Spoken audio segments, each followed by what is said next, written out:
shoes, which ones are the most classiest, elegant, versatile, and inexpensive ones that you can add to your collection that are also comfortable, that you can wear with essentially any outfits and look very well put together and can actually walk in. So I'm going to be sharing a few of my favorite neutral pairs of shoes that essentially go with any outfit, whether it's a work environment, a networking event, a lunch, a dinner, anything like that. So I want to actually show you what they are and explain to you which ones should you be purchasing when you are looking to buy them. And hello, welcome back to my channel. My name is Karina and I make videos of a large variety. They are about money, woman, and power, and a lot of that comes with fashion and how to really uplift your style to look very put together.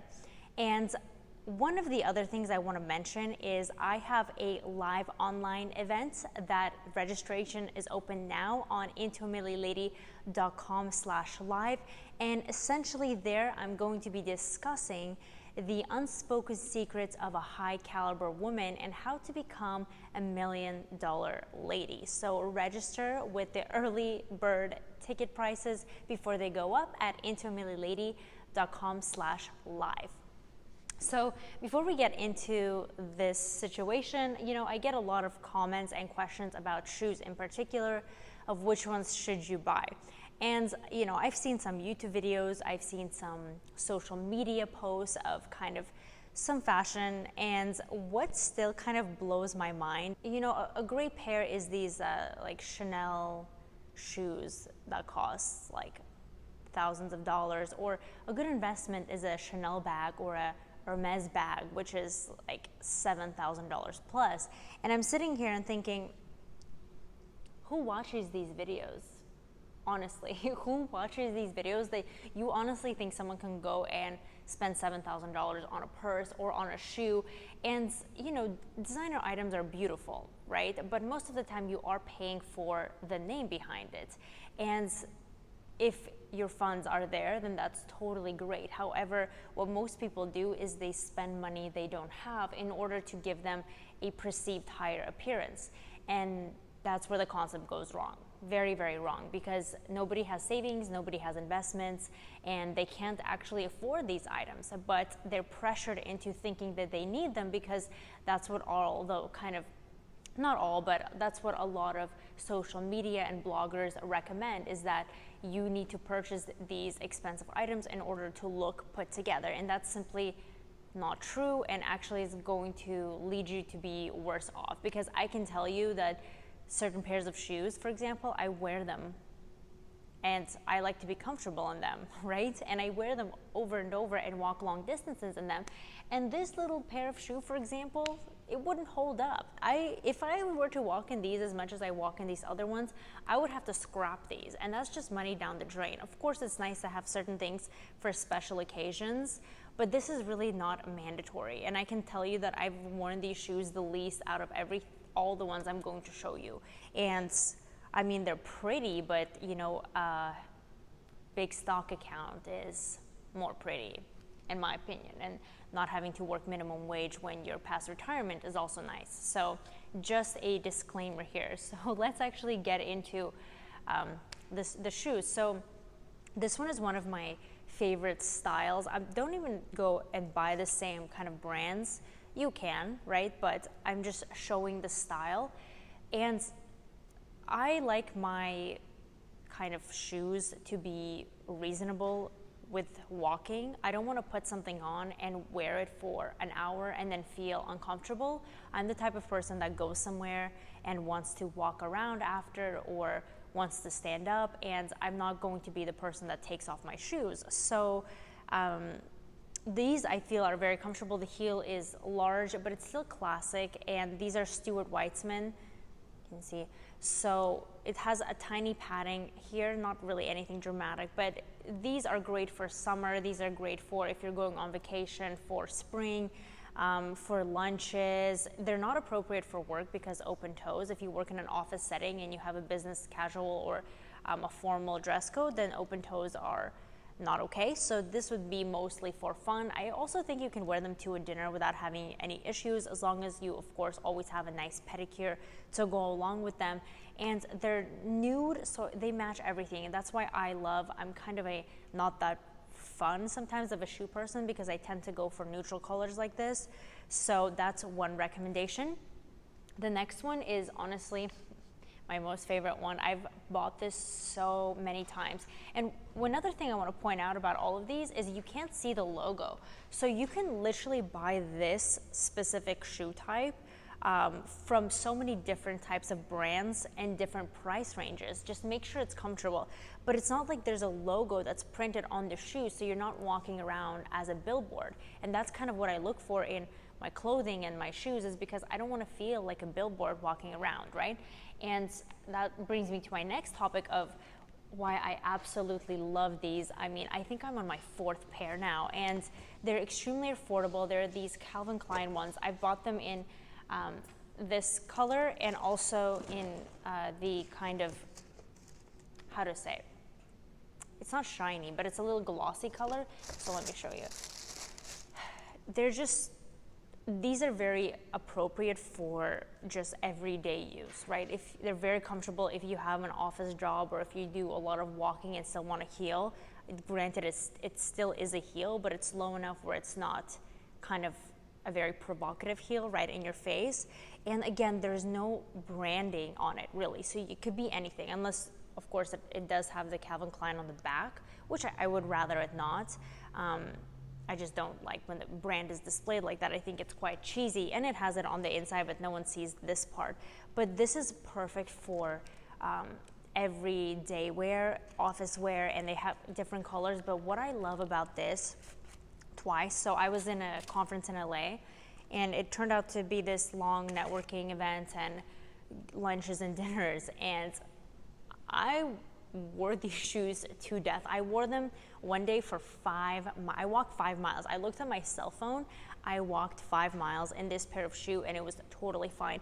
It has a padding. This is the most comfortable.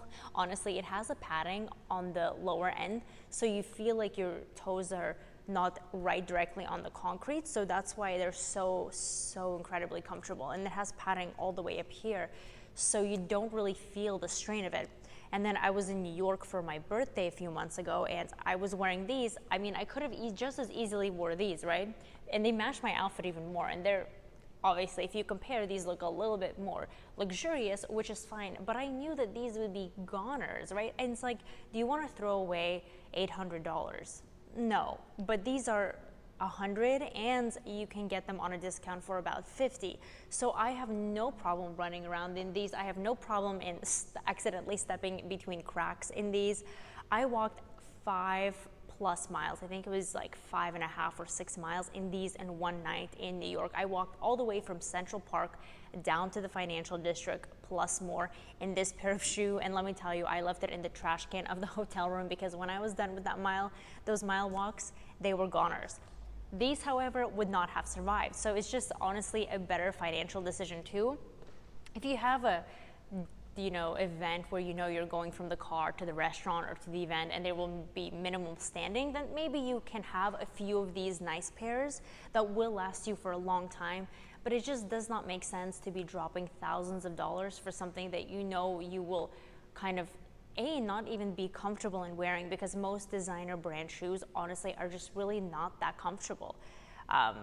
Just not at all. But these kind of mid-range brands, you can wear them to death and not feel bad, because my priority is to enjoy the night. I want to be able to dance if I need to walk if I need to jump. And I love wearing heels. I don't really like going and dressing up with wearing flats. I prefer a heel, so I think these are honestly perfect. And then the last thing I want to mention is some flat shoes. And for, let's say, if you do need flats, I thought these were really pretty. Sarto is the brand, Franco Sarto. I haven't actually purchased anything by them before, but they look like this. So they're just some flats with a little mini micro heel. This doesn't even count as a heel. But again, I'm not saying buy these specific shoes. I'm just talking about the whole concept of it. They will match literally any outfit. They're very comfortable. They have padding all over. Another thing I don't get is like, buy those Hermes sandals. I mean, again, they're just unreasonably priced for a sandal. And what I don't like about those is the flashy logo, right? The whole entire shoe is based off the Hermes logo. It's just right on the shoe. So it almost comes off as a little bit too flashy for my taste, and I just don't like to be a walking billboard. I also don't think it's financially responsible to recommend those types of luxurious brands to just a general audience, because people will have the expectation that it is normal to be saving your money to get a flip-flop, which is essentially still extremely uncomfortable, has no support, and is just an advertisement for the brand. While this looks very classy, elegant, elevated, and will last you a long time, and you won't feel bad if you ruin it or if someone steps on it, right? You don't want to be paranoid about your clothes, because your clothes and accessories should complement you. You shouldn't have to be stressing about ruining them, but they should be the ones making your life easier. So when you do your shopping, right, you have to have a balance of, this looks classy, this looks wearable, and it looks fashionable, right? You don't want to look like you're shopping on the sale section of Walmart, right? There's still a way you can purchase nicer things, and I'm not saying this is like $15, right? This was, I think, like maybe $150 or something like that. But again, you can buy it for $40, $30. It doesn't matter. Just make sure it's making you comfortable and that it looks well put together. And if you do invest a little bit more, they will last you longer, right? So I've stopped purchasing shoes from really, when I was younger in high school, I would think a shoe from Forever 21 was okay, but you do feel the uncomfort in them as you're walking. So that's kind of also, if you don't invest enough, then sometimes it can be uncomfortable. So there's that fine balance of purchasing a shoe that will actually kind of help your feet, but there's also a balance of not overspending and just being unreasonable and ridiculous. So I hope that you enjoyed these suggestions. I can do some more later. I kind of live in a tropical place, so I don't have many winter shoes or clothes for that matter. So that's why I don't make too frequent videos about kind of a winter style, because right now it's like 85 degrees outside. So these are the most appropriate. But I hope that you enjoyed this video. I would love to see you at my live online event. You can get it at intoamillilady.com/live, and subscribe to this channel, like the video, and I will see you in the next one.